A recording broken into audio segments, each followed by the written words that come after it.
Lead Well, Live Whole, the podcast where leadership meets life. Your host, Michael Sirmon, is here to help you rise above the noise, lead with purpose, and live with clarity. Let's get to it. Welcome back to the Lead Well, Live Whole podcast. I'm your host, Michael Sirmon, and I'm glad you're here. In the last two episodes, we talked about the heart of servant leadership and the importance of self-leadership.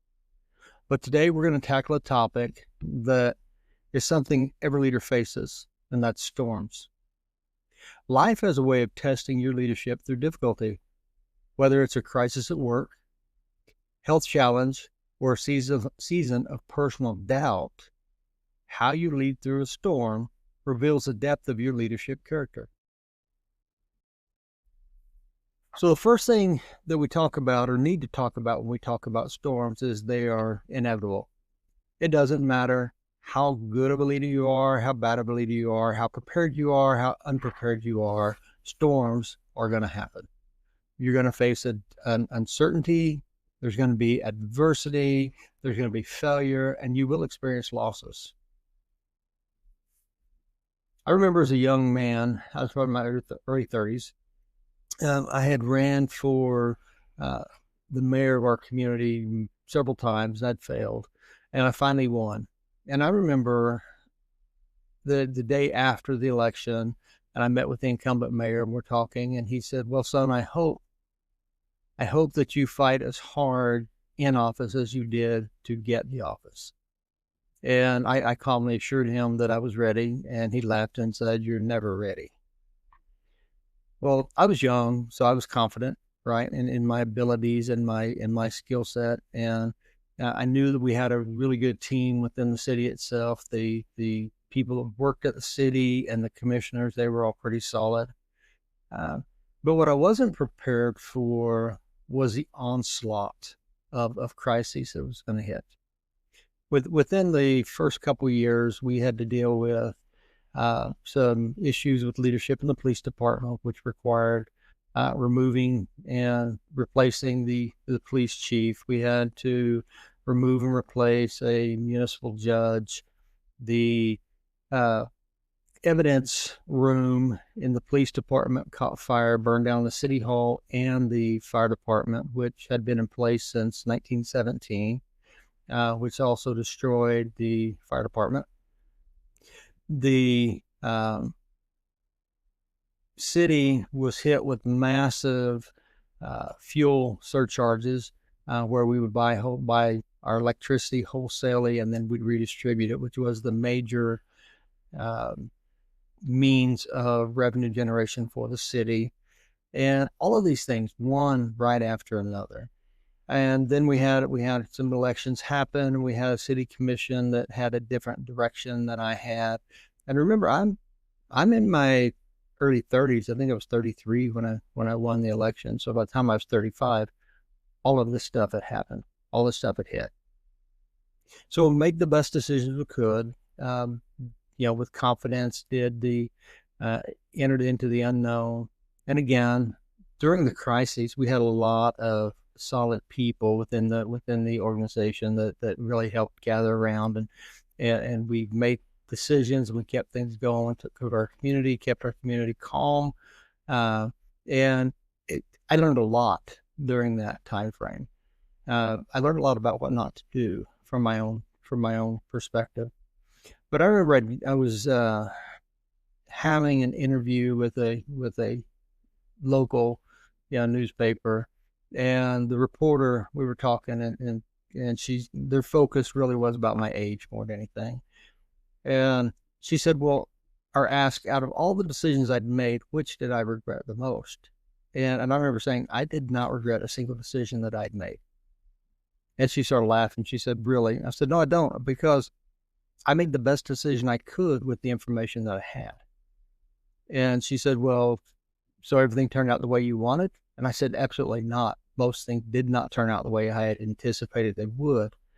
And would I make that same decision with what I know now? I would not. But at the time, it was the best I could do." Now, since then, what I've learned is to be better prepared, right? Be better prepared in my information gathering, be better prepared in the counsel that I take, be better prepared in my critical thinking, right? To be ready so when the crisis hits, I'll have that plan worked out. Because if you don't prepare yourself, if you are not ready, the crisis is overwhelming. If you are a one-man show, the crisis is overwhelming. If everything you do is dependent on you and upon your ability to lead and to guide and to speak and make every decision and and handle every detail yourself, then it's going to be overwhelming and you're going to burn out and your mission and your goal is going to fail. Because honestly, there's a big difference in reacting and responding. And a well-grounded leader who responds, they're going to create stability in the midst of a chaos. While everybody's running around like chickens with their head cuts off, if you remain calm, you remain clear, you have your vision, you have your path, and you stay true to that, then that creates the confidence that people need to make it through the storm. Because, at the end of the day, storms don't always announce themselves. We don't get a 6-month notice that says, hey, you're going to have X crisis happen on June 1st. No, May 29th, May 30th, you're going to be running along fat and happy, thinking everything is great. And suddenly the storm is going to hit and you're going to get caught by surprise. You're going to get caught flat-footed. I remember, as I grew up, always heard repeatedly that, the trials and the challenges and the storms that they build great leaders. But, in my 60 years, what I've come to understand is they don't build the leader. They revealed what the foundation of the leader is. They reveal what that core character of the leader is. If you're mean and petty, even though you may mask it well, when you're pushed, you will be mean and petty.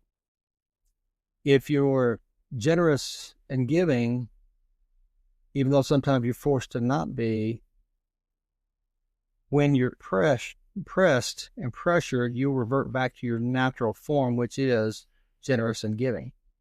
So how you build yourself and how you build that foundation is going to determine how resilient of a leader you are. Because you can fake many things, but you cannot fake resilience. So part of building the resilience, honestly, is about your emotional preparation. What are you doing to be ready? How are you coping now in the small things will determine how you're coping in the big things, right? Because it's the little things. It's the small things you do day in and day out, and the small things that are a natural part of who you are and how you respond are the things that are going to determine what your natural reflex is going to be. I go back to Karate Kid, right? Wax on, wax off. He didn't teach, Mr. Miyagi didn't teach Daniel karate by teaching him karate. He taught him karate by waxing the car. He taught him karate by sanding and by painting and by the natural things to get that muscle memory in place. But we have to do the same thing. We have to prepare ourselves emotionally and build that foundation, that character core, so that we respond out of who we are and respond out of the reflex of who we are. So when the big things hit, that's how we're going to respond. But beyond preparing yourself emotionally, there's also preparing yourself relationally. The depth of the relationship with your team, the depth of support in your team is pivotal in deciding how you deal with a crisis. And I'm not talking about developing their trust in you or their support for you, which is important. But right now, what I'm talking about is cultivating our trust in them, cultivating our support in them, right? Because it's back to, if you're the one who has to make every decision, if you're the one that has to sign off on everything, if you're the one that has to be in every meeting, then you're going to fail. I remember working at a company, and we had a new CEO, and we're going along. We have some stuff going along, and he said, and he, told the executive team, he said, "Okay, you all need to go and work out a plan, and then when you get done with it, come back, and then I will give you the real plan." Which I remember at the time, I thought, well, that's a stupid waste of all of our time, right? We have things we need to be working on. And if you have the plan you want, if you have the goal you want, if you have the vision, then communicate that. So we then build that plan around that vision, instead of us going out shooting in the dark, trying to figure out what it is that we're wanting or what we're trying to accomplish, just to come back for you to say, nope, throw all that away. We're going to do this instead. Now, I understand there's times that you would want to see how the team thinks, see how they work out, see who the leadership of that team and the peer leader is, right? There's times you could do something like that, but you don't communicate up front that I don't trust you and you're going to waste your time. And even if later you try to laugh it off and say, well, I was just joking, you weren't joking, right? Last time we talked about how I had to learn not to use sarcasm, how not to use humor to diffuse things. Well, it's the same thing here. If I trust my team, I have to communicate my trust in that team.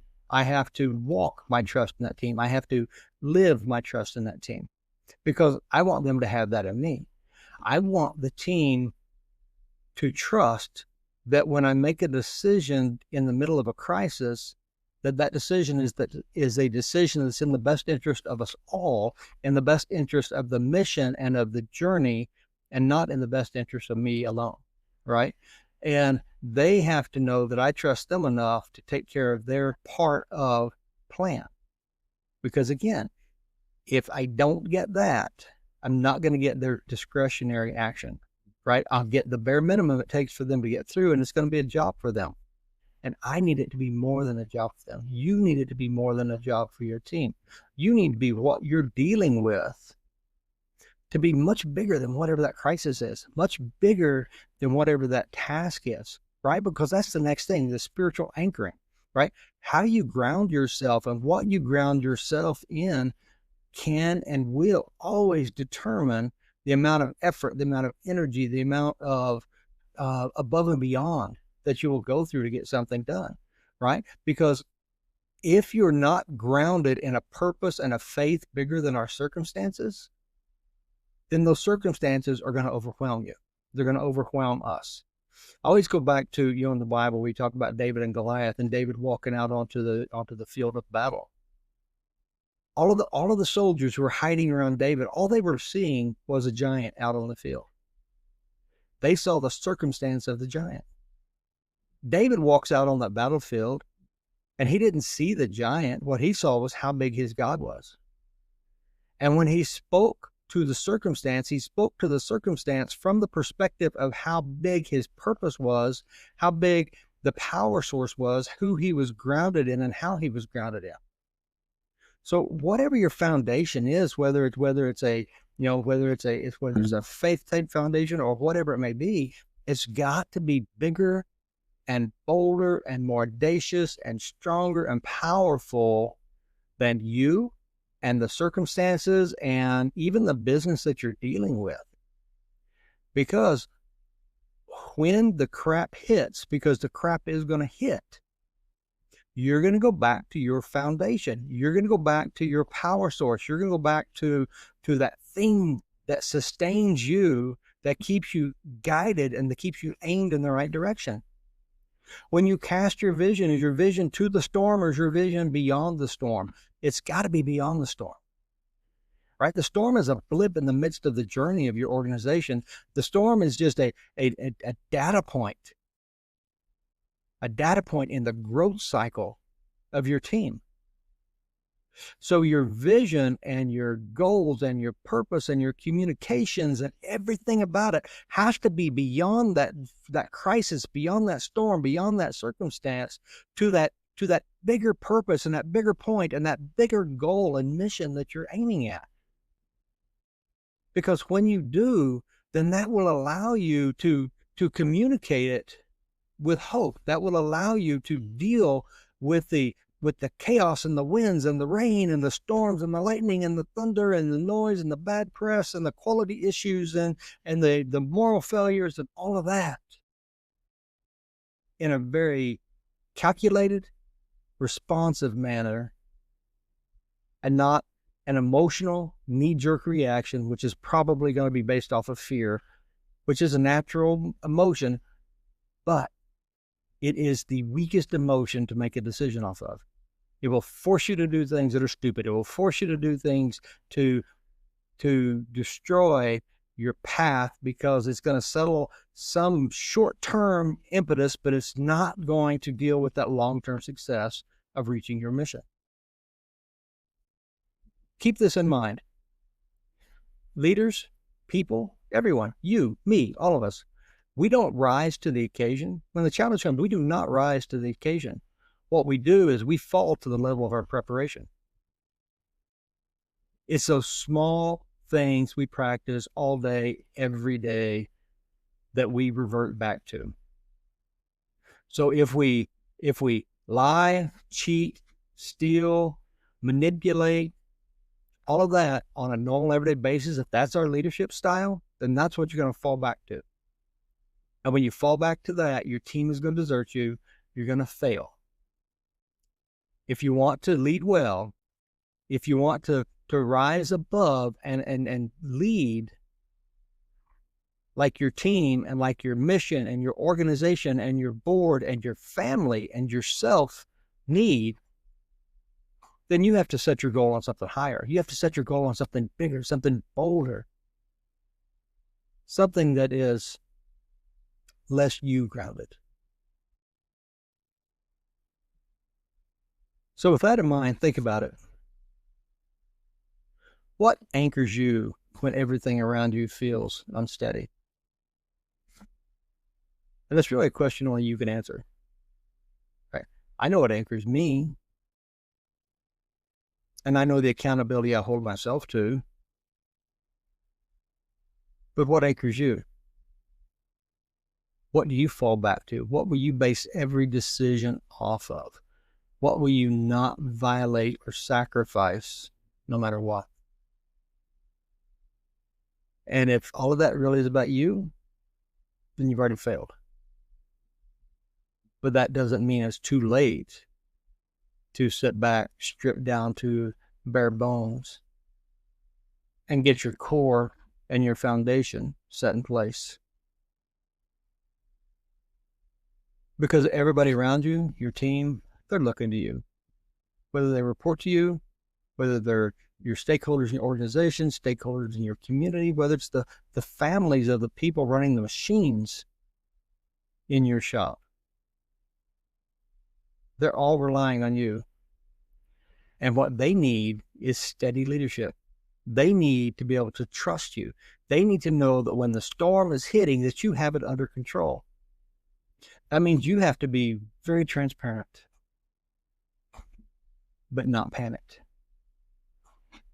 You have to share the truth, but also share the plan.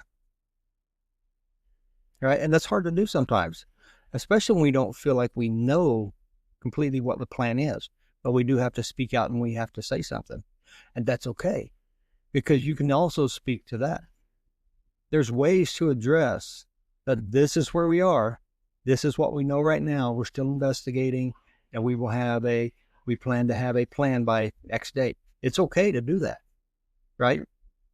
I think I would question you and everybody else would question you and question ourselves if the storm hit 10 minutes ago and we walked out with a fully developed plan, right? Because if we could see it advance that clearly, then shame on us for not having done something to prevent the storm.